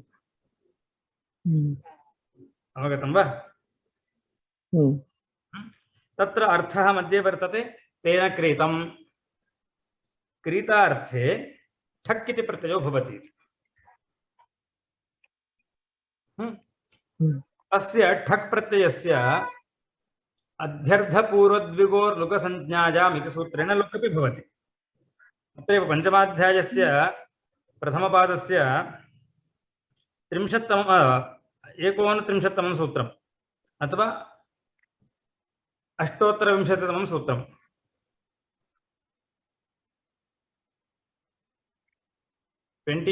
अथवा 29 उचित अध्यर्थपूर्वद्विगोः लुकसंज्ञा 28 अस्ति वा? तत्र अस्य ठक् प्रत्ययस्य लुक् भवति। कदा भवति? द्विगोः विहितः यदि भवति तर्हि लुक् भवति। अधिपूर्वस्य अध्यर्थपूर्वस्य च अर्धपूर्वस्य द्विगोश्च किं भवति? विहितस्य ठक् प्रत्ययस्य लुक् भवति इति उच्यते। इदानीं तद्धितार्थोत्तरपदसमाहारे च सूत्रेण अत्र समासः जायते, एवं वा? तत्र संख्यापूर्वं भवति तर्हि द्विगु इति संज्ञा अस्ति। एवं च द्विगोः विहितः अयं ठक् प्रत्ययः अस्ति वा? एवं तस्य लुक् भवति, तस्य ठक् प्रत्ययस्य लुक् भवति। रूपं किम् इदानीं? पञ्चगोणी इत्येव। पञ्चभिः गोणीभिः क्रीतः कः भवति? पञ्चगोणी इत्येव अस्ति। लुक् जाते प्रथमाध्यायस्य द्वितीयपादस्य एकं सूत्रं वर्तते, लुक् तद्धित लुकी इति एकं सूत्रम्। ह्रस्वोनुपुंसके प्रातिपदिकस्य इति सूत्रं स्मर्यते वा? आं महोदय। गोस्त्र्योरुपसर्जनस्य इत्यपि स्मर्यते वा? आम्। इदानीं पञ्चगोणी शब्दे योऽयम् ईकारः दृश्यते, ईकारः सः स्त्रीप्रत्ययः। गोणशब्दस्य स्त्री गोणी अस्ति वा? एवम् इदानीम् अयम् उपसर्जनस्त्रीप्रत्ययः खलु? उपसर्जनस्त्रीप्रत्ययः इत्युक्ते इदानीं स्त्रीप्रत्ययस्य प्रधानरूपेण अर्थः नास्ति। पञ्चगोणी इति शब्दे प्रधानः अर्थः कः? पञ्चगोणी शब्देन कः अर्थः विवक्षितः इति चेत् क्रीतः कश्चित् पदार्थः। पञ्चभिः गोणीभिः क्रीतः अन्यः कश्चित् पदार्थः खलु? पञ्चगोणी शब्देन अन्यः कश्चित् पदार्थः उच्यते। तत्र स्त्री प्रत्ययस्य ईकारस्य विवक्षा नास्ति, प्राधान्येन विवक्षा नास्ति खलु? गोस्त्र्योरुपसर्जनस्य इति सूत्रेण ह्रस्वे प्राप्ते लुक् तद्धित लुकी इति एकं सूत्रं तत्रैव वर्तते, प्रथमाध्यायस्य द्वितीयपादे एव। लुक् तद्धित लुकी, तद्धितस्य लुकी कृते स्त्रीप्रत्ययस्यापि लुक् भवति इति सूत्रार्थः। इदानीं तद्धितप्रत्ययः जातः, तस्य तद्धितस्य अध्यर्थपूर्वद्विगोर्लुकसंज्ञायाम् इति सूत्रेण लुक् जायते, लुक् कृतः। लुकि कृते तद्धितप्रत्यये लुकि कृते स्त्रीप्रत्ययस्यापि लुक् भवति। तस्य ह्रस्वः न, अपि तु तत्र साक्षात् लुगेव स्त्रीप्रत्ययस्य इति उच्यते। लुक् तद्धित लुकि इति स्त्रीप्रत्ययस्य लुकि प्राप्ते एकं सूत्रं तत्रैव वर्तते, इद्गोण्याः इति। गोणी शब्दस्य तावत् इकारादेशो भवति, लुक् न इति अर्थः। अवगतं वा? अवगतं वा? सूत्रक्रमः एवमस्ति। आदौ तावत् गोस्त्र्योरुपसर्जनस्य इति ह्रस्वः प्राप्तः, तं बाधित्वा लुक् तद्धित लुकि इति लुक् प्रत्यये कृते, नाम तद्धितस्य लुकि कृते ई प्रत्ययस्य स्त्रीप्रत्ययस्यापि लुक् भवति, ई इति इकारस्यापि लुक् भवति इति लुकि प्राप्ते पुनः तस्य ईकारस्य ह्रस्वः इद्गोण्याः इति सूत्रेण। ह्रस्वः इकारः आदिष्टो भवति। इदानीं षष्ठीनिर्देशः कुत्र वर्तते? इद्गोण्याः इत्यत्र गोणी शब्दस्य गोणीशब्दे वर्तते षष्ठी खलु। गोणी पदं षष्ठीन्तं पदं वर्तते। इदानीं षष्ठीनिर्दिष्टस्य विधीयमानः आदेशः इकारादेशः कुत्र स्यात्? आदौ स्यात् वा, मध्ये स्यात् वा, सर्वस्य स्यात् वा, पर्यायेण स्यात् वा इति शङ्कायाम् अन्त्यस्य स्यात् इति परिभाषया अन्त्यस्य विधानं भवति। अवगतं वा? अवगतम्। षष्ठीनिर्देशः अत्र गोणी इति सम्पूर्णस्य वर्तते। इद् गोण्याः इति वर्तते। तत्र गोणीशब्दस्य षष्ठीनिर्दिष्टस्य इकारादेशः विधीयमानः आदिमस्य गकारस्य अथवा नकारस्य अथवा मध्ये अथवा पर्यायेण एकैकस्य वा कथं स्यात् इति शङ्कायाम् अलोन्त्यस्य षष्ठीनिर्दिष्टस्य विधीयमानः आदेशः अन्त्यस्य अलः स्यात् इति। अन्त्यः अल्कः ईकारः, तस्य भवति इकारादेशः। पञ्चगोणी इति रूपम्। गोणीशब्दस्य विधीयमानः इकारादेशः अन्त्यस्य स्यात् अलोन्त्यस्य इति सूत्रेण। एवं च पञ्चगोणी, तदनन्तरं सु पञ्चगोणिः, एवं दशगोणिः। दशभिः गोणीभिः क्रीतः इति दशगोणिः। अवगतं वा? आम् अवगतम्। एतेन इदं सूत्रमपि परिसमाप्तं भवति। अलोन्त्यस्य लघुसूत्रं। तदनन्तरं निच्च। निच्च इति मनः अस्ति वा? हा, अस्ति। पदविभागः नित् प्रथमाविभक्ति एकवचनं, च इति अव्ययं। निच्च चकारात् किम् आकृष्यते? अन्त्यस्य इति आकृष्यते। निच्च अन्त्यस्य स्यात्। अनुवृत्तिः कः? अलोन्त्यस्य इति सूत्रात् अन्त्यस्य इति। अन्त्यस्य अलः। निच्च अन्त्यस्य अलः स्यात्। अवगतं वा? तदेव उच्यते अत्र। किं? निच्चज आदेशः सः अनेकालपि अलोन्त्यस्य भवति। निच्चजः आदेशः निद् नकारः इति यस्य सः नित्। निच्चजः आदेशः सः अनेकालपि। एतद् पदं किमर्थमुपदिशति वृत्तिकारः? अलोन्त्यस्य सूत्रस्य इदम् अपवादसूत्रम् इति दर्शयितुम्। अलोन्त्यसूत्रापवादः इति दीक्षितः। अलोन्त्यस्य सूत्रपद अनेकाल्षित् सर्वस्य इत्यस्य किमुक्तम्? अलोन्त्यस्य अनेकालिषित् सर्वस्य इति सूत्रस्य इदम् अपवादसूत्रम् इति दर्शयितुम् अनेकालपि इति उक्तम्।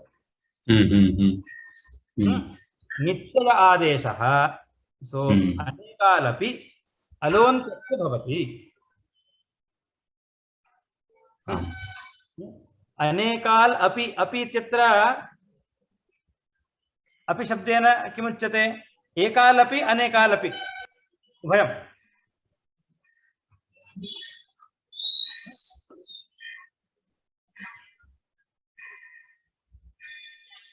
एकालादेशः तु तावत् अन्त्यस्य भवति, तत्र महान् क्लेशः नास्ति। यदि एकालपि भवति सोऽपि अन्त्यस्य एव भवति इति दर्शयति। एकालादेशः सः अन्ते भवति इत्यत्र क्लेशः एव नास्ति। अलोन्त्यस्य सूत्रेणैव व्यवस्था कल्प्यते। यदि आदेशः अनेकाल् अस्ति स यदि ङित् तर्हि अनेकालपि आदेशः अन्त्यस्य एव भवति, अलोन्त्यस्य एव भवति इति दर्शयितुम् अनेकालिषित् सर्वस्य इति सूत्रस्य अपवादसूत्रमिदम् इति दर्शयितुम् इदं सूत्रम्। अवगतं वा? अवगतम्।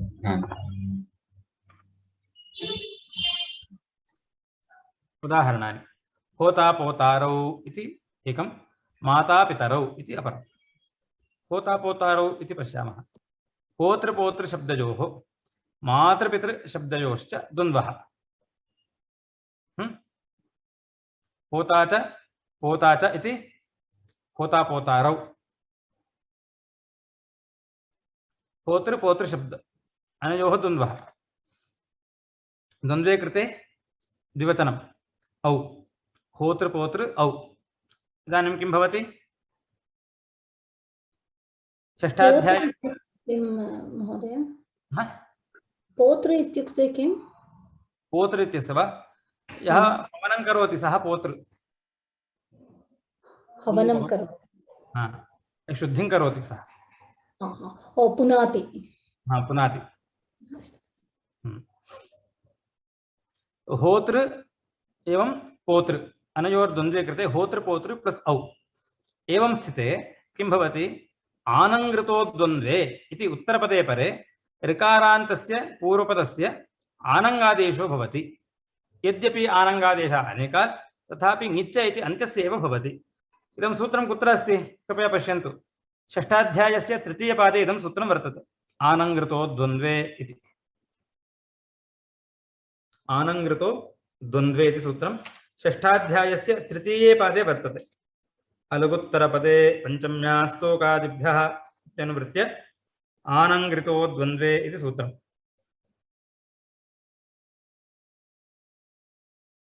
25 लब्धं वा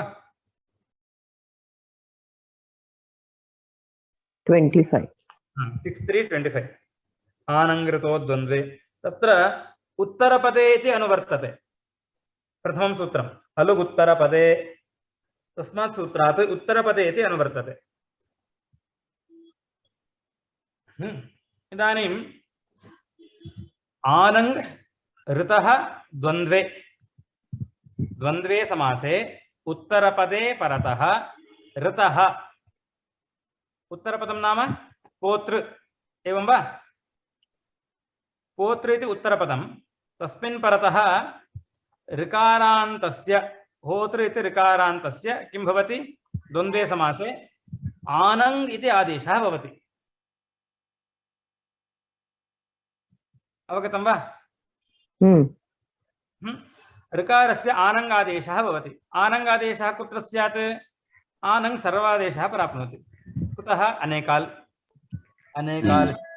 षित् सर्वस्य अनेकाल् सर्वस्य इति सर्वस्य स्थाने प्राप्तः आदेशः तं बाधित्वा अनेकाल् सर्वस्य इति सूत्रं बाधित्वा ङिच्च इति सूत्रेण अन्त्यस्य एव ऋकारस्य आनङ्गादेशो भवति गम्यते अवगतं वा अवगतम् आन पोतृ औ इति स्थितिः एवं वा आनङ् इत्यस्य आन् इति अवशिष्यते भूतान् पोतृ औ तस्य नकारस्य न लोपः प्रातिपदिकान्तस्य इति न लोपः जायते किं रूपम् इदानीं होता पोतृ औ अस्ति वा एवम् अनन्तरं पोतृ होता पोतृ औ ऋतोङ्गि सर्वनामस्थानयोः इति सूत्रेण गुणो भवति ऋतः ऋकारान्तस्य अङ्गस्य गुणो भवति कदा भवति ङी प्रत्यये परे एवं सर्वनामस्थाने च परे सर्वनामस्थानम् औ इत्यस्य अस्ति वा अस्ति तस्मिन् प्रत्यये परे सर्वनामस्थाने परे ऋकारस्य गुणे जाते होता पोतर् औ इति स्थितिः पोतर् औ इति स्थितिः तस्य किं भवति अप्त्रन्त्रच् स्वस्त्र नप्त्र नेष्ट्र त्वष्ट्र क्षत्र होत्र पोतृ प्रशास्त्रणां तत्र पोतृ इति पदं वर्तते तस्य उपधायाः दीर्घो भवति इति सूत्रार्थः सर्वनामस्थाने परतः एतेषाम् अङ्गानाम् उपधायाः दीर्घो भवति गुणे जाते अप्त्रन्त्रच् इति सूत्रेण अकारस्य गुणो जायते होता होतार् औ होता पोतारौ अवगतं वा अवगतम् एवं माता पितरौ माता पितारौ इति न भवति कुतः अप्त्रन्त्रच् इति सूत्रे पितृशब्दः न पठितः अत्र केवलं ऋतोङ्गि सर्वनामस्थानयोः इति गुणो भवति पितृशब्दस्य अत्र माता इति कथं भवति अत्र आनङ्गादेशो भवति मातृ पितृ तत्र मातृ इति ऋकारस्य आनङ्गादेशः मातान् पितृ नकारस्य लोपः माता पितृ तस्य ऋकारस्य गुणः लितोङ्गि सर्वनामस्थानयोः इति। तदनन्तरं माता पितरौ मातापितरौ। अत्र अप्तृन् इति न दीर्घः। अवगतं वा? अवगतम्। इदानीं ङित्करणस्य अस्मिन् शास्त्रे किं किं प्रयोजनं? यत्र यत्र ङित् भवति तत्र ङित्करणस्य प्रयोजनं किम्? एकस्तावत् गुणवृद्धिनिषेधः एकं प्रयोजनं खलु। यत्र ङित् भवति तत्र गुणो न भवति। अपरं प्रयोजनम् अन्त्यादेशः इति सम्प्रसारणं। सम्प्रसारणमपि प्रयोजनं साधु साधु। अन्यत् उपधानलोपः। एवं बहूनि सन्ति, मया तावत् त्रीणि परिगणितानि। परन्तु अत्र योऽयम् अन्त्यादेशः वर्तते सः कदा भवति? अन्त्यादेशः कदा भवति? यदा अन्यानि प्रयोजनानि न सन्ति तदा भवति।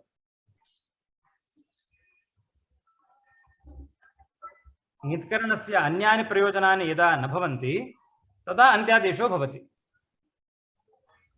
उदाहरणार्थं पृष्ठतः गच्छामः। अत्र आनङ् इति नकारः इत्यस्ति खलु, अस्ति वा एवम्?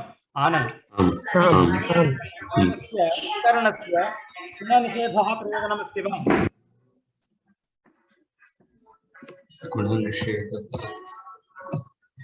अस्ति वा?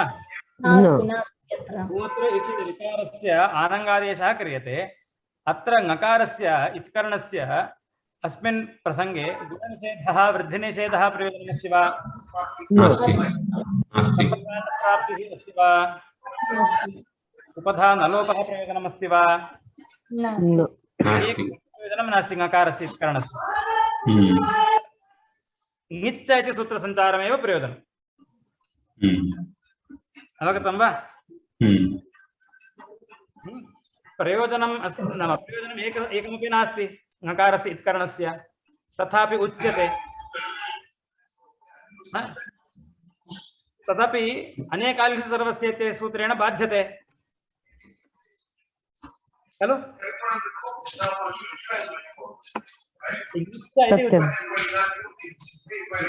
सूत्रस्य पूर्वं किं प्रवर्तते?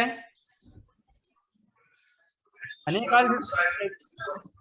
यदि इदं सूत्रं नास्ति तदा अनेकालादेशः कुत्र भवन्ति? सर्वत्र। कोलाहलः जायते।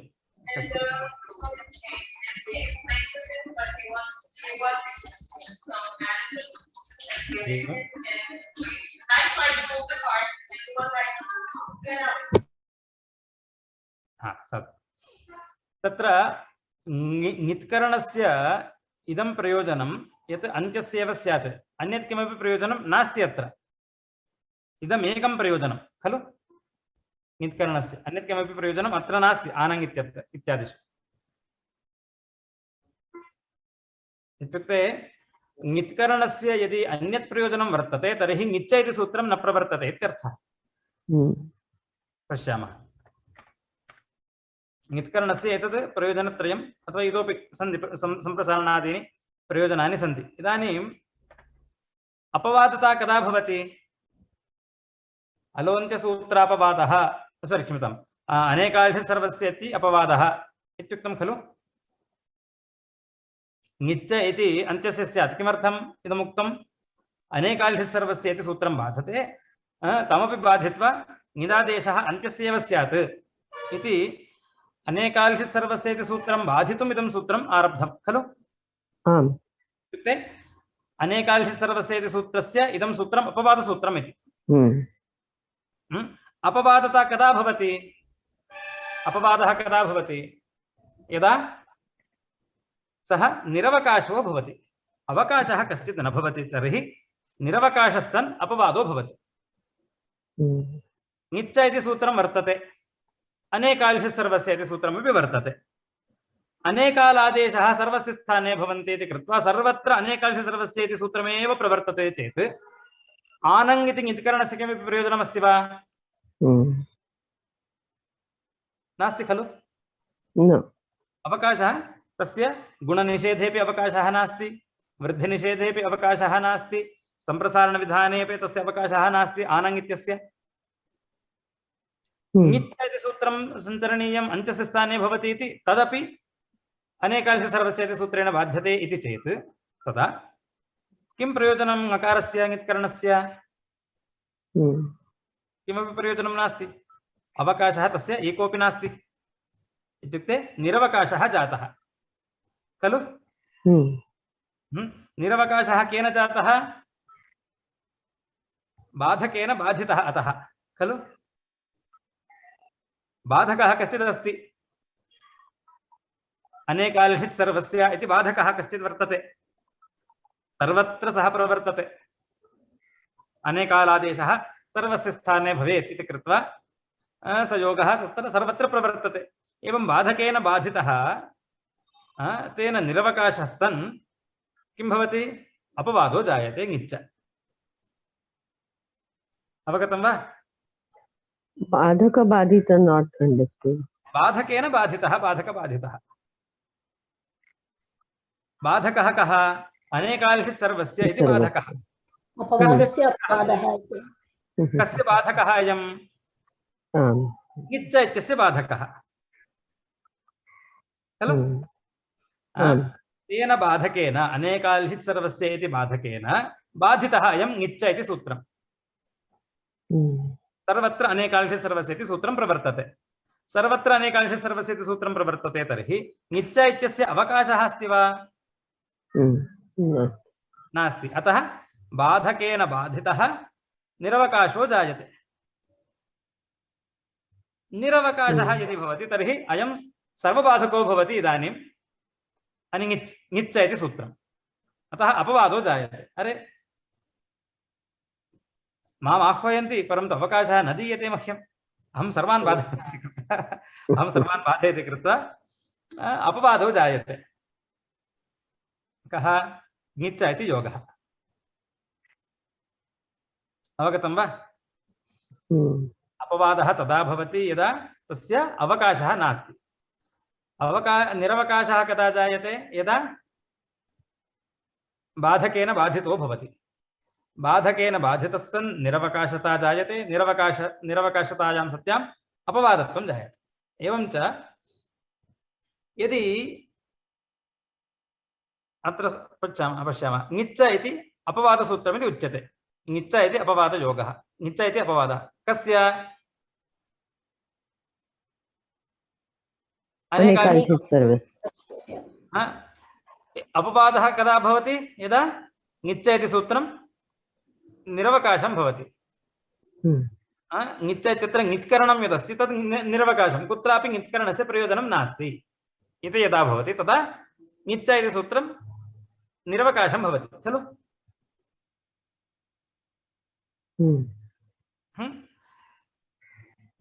किमर्थमिदं ङित्करणं निरवकाशं जातम् इति चेत् क्षम्यताम्, अत्र अलोन्त्यस्य इति मुद्रितम्। अनेकाल्षित् सर्वस्य इत्यनेन बाधकेन बाधितः। अत्र अलोन्त्यस्य इति प्रदर्शितं, कृपया तत्र अनेकाल्षित् सर्वस्य इति पठतु। अनेकाल्षित् सर्वस्य इति बाधकेन बाधितः, अतः ङित्करणं निरवकाशः। ङित्करणस्य निरवकाशतायां सत्यां ङिच्च इति सूत्रम् इदानीम् अपवादत्वं भवति, अपवादो भवति। अपवादसूत्रं किं भवति? अनेकाल्षित् सर्वस्य इति सूत्रं बाधते। अवगतं वा?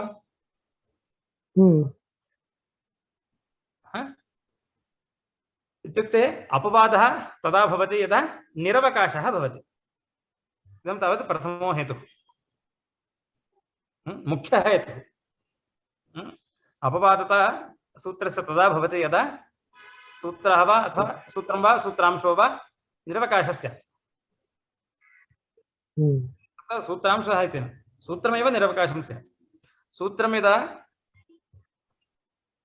निरवकाशताम् आपद्यते तदा तत्सूत्रम् अपवादसूत्रं भवति। अत्र पश्यामः, यदि अवकाशः भवति ङित्करणः सावकाशः यदि ङित्करणस्य गुणप्रतिषेधः वृद्धिप्रतिषेधः इति यदि क्वचित् भवति, उदाहरणार्थं शप् इति प्रत्ययस्य ङित्करणं क्रियते वा अथवा मास्तु, तदपि मास्तु। कुत्र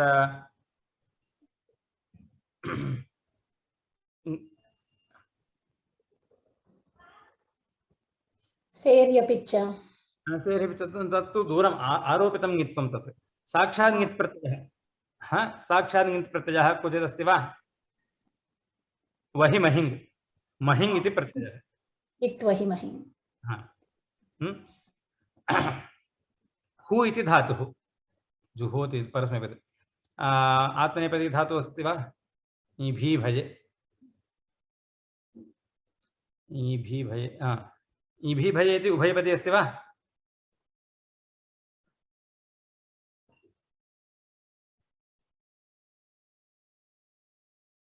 बिभीते इति रूपं भवति वा तस्य? बिभीते इति रूपं भवति वा तस्य? No. बिभेति इति एव। बिभेति इति रूपं साधु इ इति अस्ति खलु। क्षम्यताम् आदौ इ कृतः स्फुरितः मास्तु। तर्हि एकं पश्यामः उदाहरणं। तत्र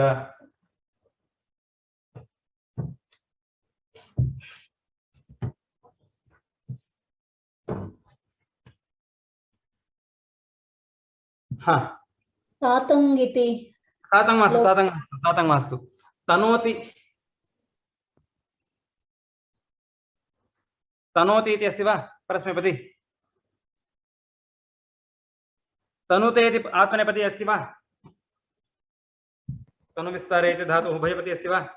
आम्।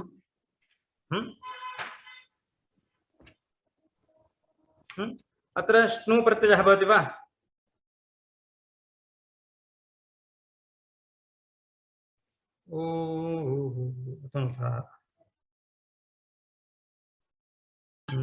अनादिक्रम्य उः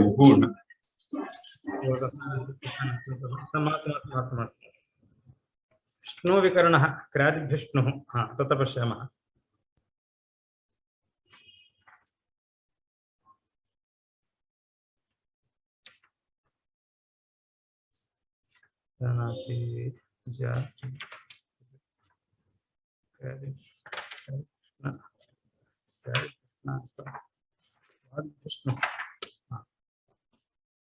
स्वादिभ्यश्नुः इति अस्ति वा?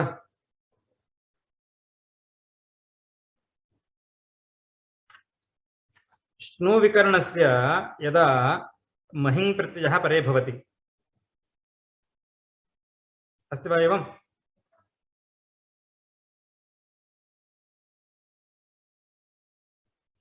अश्नुते अश्नुवाते अश्नुवते अश्नुषे अश्नुवाथे अश्नुध्वे अश्नुवे अश्नुवहे अश्नुमहे इति रूपम्। अशुव्याप्तौ स्वादिः। अत्र महिङ् इति प्रत्ययः वर्तते। अश्नु महे अस्ति वा एवम्? अश्नुमहे। अत्र महिङ् प्रत्ययः ङित् अस्ति, अस्ति वा? आम्। इदानीम् अश्नु प्रत्ययस्य अश्नु महे इत्यत्र महिङ् प्रत्ययः ङित् अस्ति, तस्य प्रयोजनं किम्? श्नु इत्यस्य गुणनिषेधः प्रयोजनं खलु, अस्ति वा? इदानीम् अयं महिङ् इति कस्य स्थाने विधीयते? परश्च प्रत्ययः परश्च। अयं प्रत्ययः नास्ति, लकारस्य स्थाने विधीयते खलु। अयमपि आदेशः एव। अयमपि आदेशः, परन्तु अनेकाल् भवति। अनेकाल् अस्ति अपि च तत्र ङित्करणस्य प्रयोजनम् अन्यद् वर्तते। किं तत् प्रयोजनं? सर्वाभ्यादेशः भवति। सार्वधातुकार्धधातुकयोः इति गुणे प्राप्ते तस्य निषेधः प्रयोजनं खलु। आम्। ङित्करणम् अत्र चरितार्थं वर्तते। आनङ् इत्यत्र ङित्करणं यदस्ति तत् अचरितार्थम् आसीत्, तस्य अवकाशः नासीत्। अतः अचरितार्थं सत् निरवकाशः सन् किं भवति? अनेकाल् सर्वस्य इति सूत्रं बाधते स्म। परन्तु अत्र ङित्करणं क्वचित् सावकाशतां लभते सार्वधातुकार्धधातुकयोः इति गुणे प्राप्ते तस्य निषेधेन चरितार्थतां लभते। गुणवृद्धिनिषेधाभ्यां ङित्करणं चरितार्थं वर्तते। तदा ङिच्च इति सूत्रं तस्य अपवादसूत्रं भवति वा? अनेकाल् सर्वस्य इति सूत्रस्य अपवादसूत्रं भवति वा? अत्र न भवति। कुतः इति चेत् अत्र ङित्करणं चरितार्थमस्ति। यदा निरवकाशः भवति तदा एव अपवादसूत्रता खलु। सूत्रम् अपवादसूत्रं तदा भवति यदा तत् सूत्रं निरवकाशं भवति। एवं वा? ङित्करणं यत्र यत्र निरवकाशं भवति अचरितार्थं भवति तत्रैव ङिच्च इति सूत्रं प्रवर्तते। यत्र यत्र ङित्करणस्य चारितार्थम् अस्ति, यत्र यत्र ङित्करणं चरितार्थं भवति तत्र ङिच्च इति सूत्रं न गच्छति। अवगतं वा महोदय? चरितार्थं मतलब? चरितार्थं नाम प्रयोजनम् अस्ति ङित्करणस्य। ङित्करणस्य बहूनि प्रयोजनानि उक्तानि। तत्र एकं प्रयोजनं तावत् निषेधः, एकं प्रयोजनं सम्प्रसारणकरणम्, एकं प्रयोजनम् उपधानलोपः। एवं प्रयोजनानि बहूनि सन्ति ङित्करणस्य। तेषु प्रयोजनेषु एकमिदमपि प्रयोजनम् अन्त्यस्य स्थाने भवेत् इति। यत्र यत्र ङित् भवति तत्र सर्वत्र अनेकाल् सर्वस्य इति सूत्रस्य बाधको भवति ङिच्च इति तथा नास्ति। ङित्करणस्य बहूनि प्रयोजनानि सन्ति। तत्र किं भवति? बहूनि प्रयोजनानि सन्ति यत्र ङित्करणं चरितार्थं भवति, अन्येन प्रयोजनेन चरितार्थं भवति ङित्करणं, तदा ङिच्च इति सूत्रं न गच्छति तत्र। उदाहरणम् यदि परिदर्श्यते तदा सुष्ठुज्ञानं भवति। इदानीं तुह्योस्तातङ् आशिष्यन्यतरस्याम् इति एकं सूत्रं वर्तते। कुत्र अस्ति इदं सूत्रं? सप्तमाध्यायस्य प्रथमपादे वर्तते। तुह्योस्तातङ् आशिषि अन्यतरस्याम् इति। तत्र तु अन्यत् हि। तु इत्युक्ते तिप्रत्ययस्य यदा येरुः इति भवति उकारादेशः तदा तु इति रूपं लोट्लकारस्य। सेर्हि अपि च इति सूत्रेण यदा हि इति आदेशः भवति सिप् इत्यस्य तस्य इदं रूपं हि इति। तु हि इति अनयोः लोडादेशयोः तातङ् इति आदेशः विधीयते। अत्र षष्ठीनिर्दिष्टस्य तु हि इति अनयोः तातङ् इति आदेशः विधीयते। एवं वा? अयं तातङ् आदेशः यः अस्ति सः ङित् अस्ति। अस्ति वा?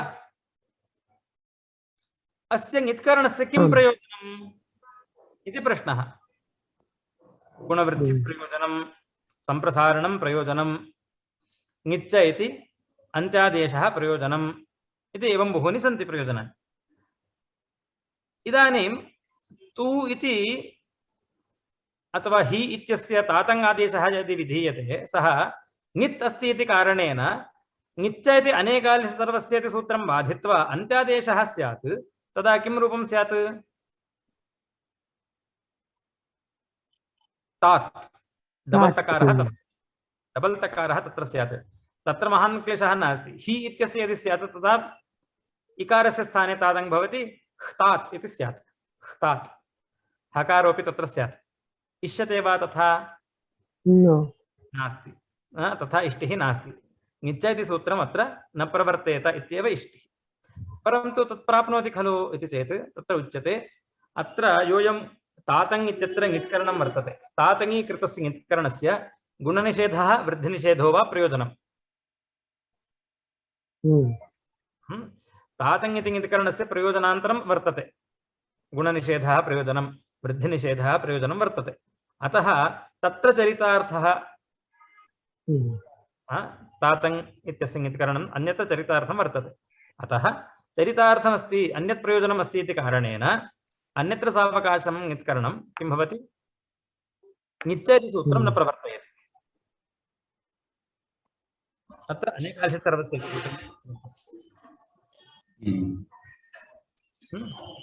एवम् अन्यत्र चरितार्थत्वादि ङित्करणस्य क्षम्यताम् अत्र सर्वत्र अलोन्त्य इत्येव लिखितं मया क्षम्यताम् अनेकांश सर्वस्य सूत्रं न बाधते अनेकांशित् सर्वस्य इति सूत्रं न बाधते एवम् अन्यत्र चरितार्थत्वात् ङित्करणस्य अनेकांशित् सर्वस्य इति सूत्रं न बाधते इति स्थितिः उदाहरणेन पश्यामः जीवतात् भवान् जीवतात्वं तु अन्यत् हि इति अनयोरुदाहरणं जीवतात् इत्यत्र तु इत्यस्य जीवतात्वम् इत्यत्र हि इत्यस्य उदाहरणं जीवप्राणधारिणे इति धातोः लोट्लकारः तस्य तिपः इकारस्य एरुः इति उत्वे जाते जीव अ तु इति स्थितिः इदानीं तुह्योस्तातङ्गाशिष्यन्नतरस्यामिति तातङ्गादेशः क्रियते तातङ्गादेशः इदानीं कुत्र स्यात् तातङि ङित्करणस्य जुहुतात् इत्यादिषु किं भवति सावकाशत्वात् गुणवृद्धिप्रतिषेधार्थत्वात् सर्वादेशः तातङ् भवति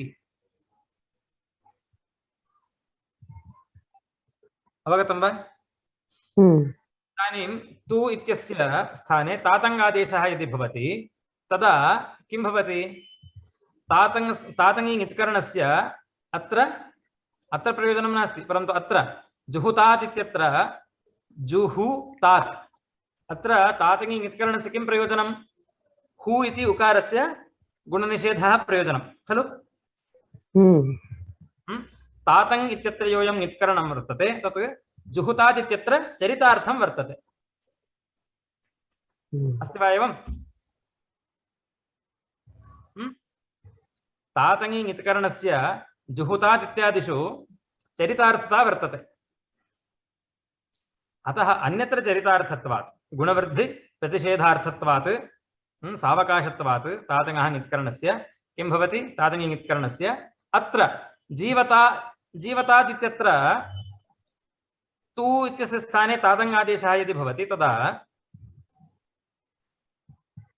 गुणप्रतिषेधः अपि प्रयोजनं नास्ति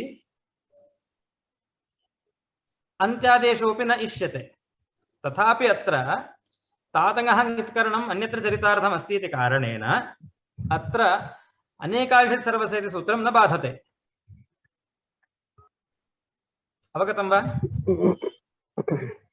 पुनः वदामि तातङ् इत्यस्य ङित्करणं यदस्ति तत् जुहुतात् इत्यादिषु गुणवृद्धिनिषेधाभ्यां चरितार्थः खलु ङित्करणम् अन्यत्र चरितार्थं वर्तते तस्य प्रयोजनम् एकम् अस्ति गुणनिषेधः यथा स्यात् जुहुतात् इत्यत्र एवं च तातङ् इत्यत्र ङित्करणम् अन्यत्र चरितार्थं वर्तते एवम् इदानीं निरवकाशम् अस्ति वा तातङ् इत्यत्र ङित्करणं नास्ति खलु जुहुतात् इत्यत्र तातङ् इत्यत्र ङित्करणं चरितार्थं वर्तते इदानीं जुहुतात् इत्यत्र चरितार्थं यत् ङित्करणं तत् जीवतात् इत्यत्रापि किं भवति अनेकांशित् सर्वस्य इति सूत्रं न बाधते कुतः ङित्करणं चरितार्थं वर्तते अन्यत्र एवं वा इदानीम् आनङ् इत्यत्र ङित्करणम् अस्ति खलु पोता पोतारु इत्यत्र आनङ् इत्यस्य ङित्करणं यदस्ति तत् तस्य प्रयोजनम् अन्यदस्ति वा गुणनिषेधः प्रयोजनम् अस्ति वा नास्ति वृद्धिनिषेधः प्रयोजनमस्ति वा तदपि नास्ति, न। सम्प्रसारणविधानं किमपि अस्ति वा तद् नास्ति। एवं च तत्र ङित्करणं व्यर्थमस्ति, एकमपि उदाहरणं तस्य ङित्करणस्य नास्ति, अतः तत् अचरितार्थं ङित्करणम्। एवं वा? अतः ङिच्च इति सूत्रं प्रवर्तयति। परन्तु तातङ् इत्यत्र योऽयं ङित्करणं, यदिदं ङित्करणं वर्तते तत् कुत्र चरितार्थम् इति चेत् जुहुतात् इत्यादिषु गुणनिषेधेन चरितार्थं वर्तते। चरितार्थमस्ति इति कारणेन तत्सूत्रं किं करोति, जुहुतात् इत्यत्र तातङ् इत्यत्र योऽयं ङित्करणं वर्तते तत् अन्यत्र चरितार्थमस्ति इति कारणेन ङिच्च इति सूत्रं न प्रवर्तयति। तातङ् विषये ङिच्च इति सूत्रं न प्रवर्तते इति वदति। कुतः? अस्य तातङ् ङित्करणस्य तातङ्गी ङित्करणस्य अन्यत्र चरितार्थं वर्तते, अन्यत्र प्रयोजनं वर्तते। इत्युक्ते अवकाशः ङित्करणस्य अस्ति इति खलु अर्थः। यदि अवकाशः ङित्करणस्य अस्ति तर्हि अपवादत्वं नास्ति। एवं वा? एवं च तातङि ङित्करणस्य सावकाशत्वात् गुणवृद्धिनिषेधार्थत्वात् सर्वादेशः एव भवति तातङ्। अत्र जीवतात् इत्यत्र यद्यपि गुणप्रसङ्गः अपि नास्ति, यस्य निषेधः करणीयः अस्ति इति, जीव तु इति अस्ति। अत्र तातङ् इत्यत्र यदि तु इत्यस्य तातङ् आदेशः क्रियते तर्हि तातङ् इत्यकरणस्य किं प्रयोजनम्? अत्र गुणप्राप्तिः अस्ति वा? तातङ्गी गुणः प्राप्नोति वा? प्रवृत्तिः नास्ति। गुणप्राप्तिः नास्ति। गुणप्राप्तिः नास्ति तर्हि तातङ् इत्यत्र ङित्करणं व्यर्थं कारयतु अत्र अन्त्यादेशः इति वक्तुं न शक्यते। कुतः? तत्र तातङ् आशिष्येन तस्याम् इत्यत्र तातङ् विधानं किमर्थं कृतम् इति चेत् जुहुतात् इत्यत्र ङित्करणेन गुणनिषेधः यथा स्यात् इत्येवमर्थम्। मुख्योस्तातङ् आशिष्येन तस्याम् इत्यत्र ङित्करणस्य इदमेव प्रयोजनं सूत्रकारस्य, किं जुहुतात् इत्यत्र निषेधः यथा स्यात् इति। अयमुद्देशः नास्ति, तातङ् इत्यत्र ङित्करणस्य अयमुद्देशः नास्ति यत् अनेकाञ्चित् सर्वस्य इति सूत्रं बाधित्वा अत्र ङिच्च इति सूत्रं प्रवर्तते इति। अवगतं वा? जीवतात् भवान्, जीवतात् त्वम्। अवगतं वा? जुहु इति केवलम् एकमेव उदाहरणं वा ङित्करणस्य कृते? तथा न। इगन्तधातुः खलु? इग् अस्ति इति कारणं मध्ये किं भवति, श्नु विकरणान्तस्यापि भवति तथा। तस्मात् पूर्वम् इग् वर्णः स्यात् यस्य गुणविधानं भवति। सत्यम्।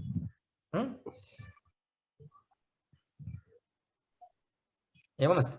अवगतं वा? अतः वृत्तौ इदमपि वाक्यमस्ति, तातङ्गी ङित्करणस्य सावकाशत्वात् गुणवृद्धिनिषेधार्थत्वात् सर्वादेशस्तातङ् भवति। तातङ्गी ङित्करणस्य सावकाशत्वात् गुणवृद्धि प्रतिषेधार्थत्वात् सर्वादेशः तातङ् भवति, न तु अन्त्यादेशः। अवगतं वा? आम्। तेन इदमपि सूत्रं समाप्तं भवति। अंत्यादेश न सिर्फ वो के स्थान में होना चाहिए था, पर इधर तू के स्थान में होगा। सर्वादेशी ही होगा। तू के स्थान में तातंग होगा। हाँ, तू के संपूर्ण के स्थान में तातंग आदेश होगा। अनेक सर्वस्य ही प्रवृत्त होगा।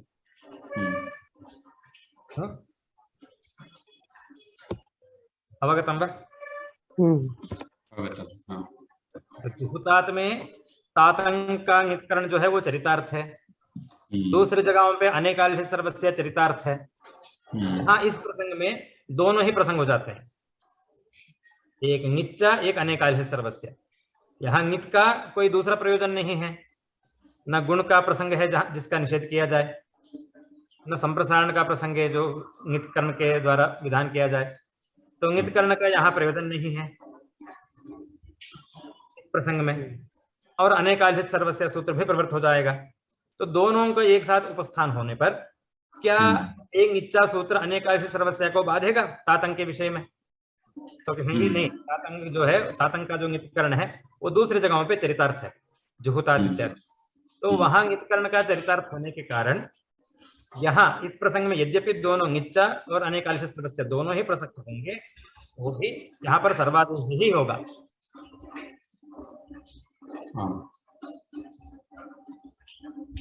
अवगतं वा? आं महोदय। तत् सर्वं सूत्रद्वयं वा? पुरण्डरपरः अलोन्त्यस्य निच्च इति।